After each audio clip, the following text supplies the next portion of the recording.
I was assigned a human roommate on the third day of orientation, and I want to be clear that I did not ask for this. Not because I had anything against humans specifically, I had simply never met one before, and the Galactic Confederacy Military Academy had a reputation for pairing cadets from opposing ends of the biological comfort spectrum. It was considered educational. It was also, I would later understand, considered quietly entertaining by the senior staff. Her name was Mara Osei. She arrived with 2 bags, a small plant in a metal cup, and a scar along her left forearm that she never explained. She looked around our shared quarters, nodded once, like she was confirming something she already expected, and began unpacking with the calm efficiency of someone who had done this in worse conditions. My name is Veltari. I am Sulian. We are bioluminescent, 6-limbed, and deeply sensitive to atmospheric pressure. Our home moon is quiet. The weather there is something that happens gently, over long periods, and is generally considered polite. I say this so you understand the particular shape of my ignorance. When I first saw Mara look at a storm, the way most people look at a pleasant afternoon. But I am getting ahead of myself. The first week, I learned things about her in small pieces. She ate her food hot, which was already unusual, but she also added something red and painful smelling to most of it, and then smiled while eating it. She slept with the temperature set low enough that I needed 2 extra thermal layers. She woke before the lights came on, went somewhere for an hour, and came back faintly damp. When I asked where she went, she said she ran. I asked why. She thought about it seriously, like it was a fair question that deserved a real answer. Stress management, she said. And I like it. I did not understand either reason, but I appreciated that she gave them both. Our training group had 4 cadets. There was Radet, who was Chukthari, a tall, angular species with triangular eyes and a mind like a calculation engine. He assessed risk the way some people breathe, automatically, constantly, and without obvious emotion. There was Yule, a drifter, which meant they were a colony organism living inside a mobility suit, and they experienced anxiety as a collective physiological event that caused them to partially liquefy under pressure. I liked Yule very much, and there was Senior Cadet Pren, a Vishari, scaled and broad-shouldered, who had been at the academy 2 years longer than the rest of us, and wore that fact like a piece of clothing he was proud of. Pren was not rude to Mara. He was something more specific than rude. He was elaborately, carefully unimpressed. We shipped out to Keth 4 on the morning of our 12th day. Keth 4 was a low-atmosphere moon, with scrubland terrain, and enough biodiversity to make survival training genuinely uncomfortable, without being actually lethal. The academy used it regularly. The conditions were considered challenging. The instructors seemed pleased about this in a way I found suspicious. The drop was smooth. The first 2 hours were fine. We set up base camp in a shallow valley, ran perimeter checks, tested the shelter systems, and ate our rations without incident. Rufat organized everything with quiet precision. Pren supervised in a way that was technically indistinguishable from helping. Yuli kept their suits sealed tight and monitored the equipment readings. I took notes. Mara did whatever needed doing next, without waiting to be asked. It was at the end of the 2nd hour that she looked at the sky. I noticed, because she stopped walking mid-step and went still. Not frozen, not afraid, still in the way that a person goes still when they hear something important. She was looking northeast, where the horizon had gone a color I had no word for. Green-purple, like something bruised at enormous scale. The light coming from that direction was doing something strange, bending in a way that made distances hard to judge. Mara said. Just that. Then she kept walking. I almost asked. I came close, but she had moved on with such complete normalcy that asking felt strange, like mentioning something that didn't need mentioning. I filed it away and forgot it for approximately 47 minutes, which is how long it took for the storm to arrive. It did not build slowly. That was the thing that I was not prepared for. I had experienced weather before. Weather on my home moon came with warnings, with gradual shifts in pressure, with a kind of atmospheric courtesy that allowed living things time to respond. The storm on Keth 4 did not do any of that. It arrived the way a door slams, sudden, total, and deeply personal in its violence. The electromagnetic interference hit first. Every instrument we had flickered and died, or began reading nonsense. Ruwayat's tactical scanner told him we were underground. Eula's suit began reporting contradictory temperature readings. My light organs, which I use partly for communication and partly for orientation, filled with white noise that felt like someone screaming inside my own nervous system. The lightning came in colors that the Confederacy visual spectrum charts do not include. The sound was not like thunder. It was like the sky deciding to have an argument with the ground and being extremely serious about it. We got the emergency shelter up in 4 minutes. This was good.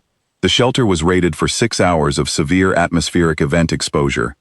Evacuation was 11 hours away. Ruat calculated our survival odds. He did not announce them. I saw them on the corner of his secondary screen when I moved past him, and I chose, for my own well-being, not to read them fully. The number I caught was enough. Yule was very still, in a way that meant they were using all available focus to remain solid. I sat beside them and did not say anything useful. There was nothing useful to say. The shelter walls were doing their job, but the sound came through regardless, and every few minutes a pressure wave hit the structure and reminded us that we were very small, and the storm was not. Pren was running manual diagnostics on the communication array, jaw tight, working with the careful movements of someone who needed to be doing something. I respected this. I understood this. I was also doing it, in my own way, by taking notes that I knew I would likely never need. Mara was at the shelter entrance. Not outside. She had unzipped the flap about 30 centimeters and was looking through the gap with the focused expression of someone reading a document. The wind hit the opening, and the sound came in like a physical object, and she did not flinch. She was just looking, and occasionally she would tilt her head slightly, and once she nodded. Then she zipped the flap closed, turned around, and said, "I found a way out of this." Nobody spoke. "There's a ridge about 200 meters northeast." She said it the same way she said everything, plainly, without decoration. The rock formation creates a natural electromagnetic shadow. Storm like this, with this kind of ionization pattern, that shadow is going to hold. We move the camp there. We are fine for the full 11 hours. Prince said, "You looked at the storm for 40 seconds. Closer to 2 minutes, Mara said. "That is not how assessment works." "I know what I saw," she said, not unkindly. "I know what it means."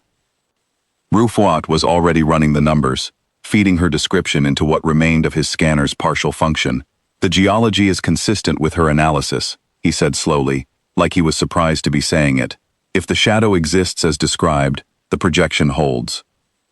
"It exists," Mara said simply. "I've read terrain like this before. And this is where I asked the question, because I needed to know before I followed someone 200 meters into that sound. Where?" I said. "Where have you read terrain like this?" She looked at me. Something in her expression shifted, not to something dramatic, just to something more honest. "Home," she said. "Earth weather isn't always this extreme, but it's close enough. You learn to read it, or you get surprised by it." I stopped getting surprised a long time ago. She told us about Earth weather on the way to the ridge. I do not know if she did it to calm us, or to help us understand, or simply because talking while doing difficult things was something humans use to manage fear. Maybe all three. She spoke while we fought wind that hit like solid pressure, while the lightning painted everything in colors without names, while Yule made a sound I had never heard a drifter make before, and we all pretended not to notice. She told us about tornadoes, columns of rotating air that descended from clouds and moved across land, erasing everything in their path. She told us about ocean storms that measured hundreds of kilometers across and carried wind speeds that nothing was designed to survive. She described something called a derecho, which I still do not fully understand, but which sounded like an act of atmospheric aggression conducted over an entire continent. She said these were things that happened on Earth with enough regularity that humans had developed entire systems of language just to categorize them. "You had no protection?" Ruat asked. He was directly behind her, and I noticed he had stopped calculating out loud. "We built protection," Mara said. "Eventually. But for most of history we just watched the sky, learned what the clouds meant, what the pressure felt like before something bad arrived." She ducked under a piece of equipment that Pren was wrestling with, and helped him straighten it without breaking her sentence. "My grandmother could predict rain 3 hours out, just by how her knee felt." "That is not scientific," Ruhat said. "No," Mara agreed. It worked anyway. A pressure wave hit. I went sideways. Something caught my upper left arm and pulled me upright. Mara's hand on my harness, grip like a structural support, completely steady. She set me back on my feet with a correction that was almost gentle, and kept walking without comment. Pren stumbled on a rock formation hidden under the debris the wind was throwing.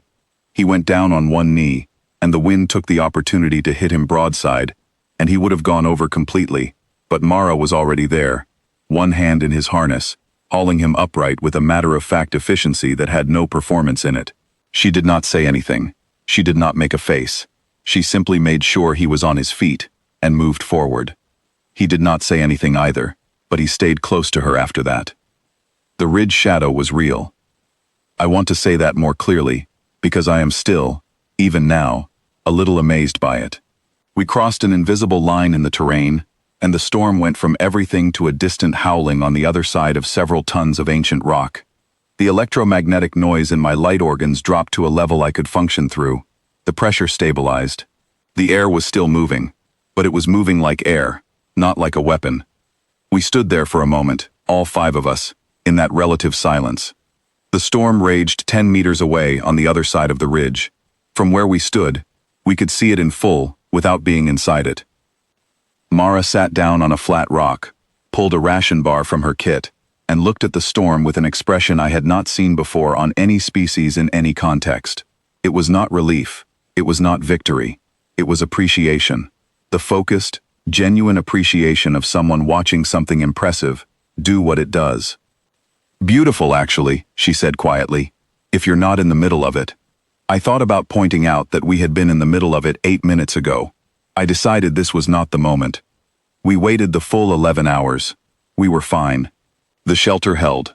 Mara built a lightning conductor from tent poles and wire that she clipped together while explaining, in a tone she might use for basic arithmetic, that this was a technique from something called scouting, which was apparently a program on Earth where children were taught to survive things.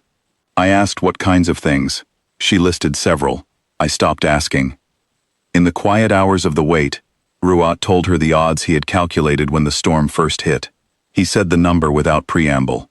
Mara listened, nodded, and said, "Yeah, that sounds about right, before the ridge." "You knew?" Yule asked. "I knew the situation was serious," she said carefully. "I also knew there was a way through it. I focused on that." "Were you afraid?" Yule asked. This was the question we had all been building toward, I think, since the shelter flap. The lightning on the other side of the ridge lit her face for a moment. Something moved across it that was real and complicated, and not the expression of someone who did not know fear. "Yes," she said. "I'm always afraid when things are actually dangerous. I think you should be." She was quiet for a second. "I just grew up somewhere that didn't ask whether I was afraid before the next thing happened. So I learned to be afraid and keep moving at the same time." Pren said, from his corner, without looking up. "That is a skill." Mara looked at him. "Everyone I know has it," she said. "Where I'm from, you learn it early or you learn it hard." The evac shuttle arrived at hour 11, exactly on schedule. The instructors were already reviewing our position data before they landed. I could see one of them checking and rechecking the coordinates, then looking up at the ridge with an expression that suggested our location was not something that had appeared in their records before. The academy would review everything, every decision, every movement, every improvised piece of equipment. I was told later that the ridge shadow technique was formally added to the Keth 4 survival manual. They cited field improvisation under extreme conditions. They did not have a category for what it actually was, which was a young woman from a difficult planet, applying 11,000 years of hard-earned human weather sense to a moon she had never visited before. We called the storm catastrophic. We called it an emergency. We called it survival. Mara called it close enough to home. She meant it as a compliment.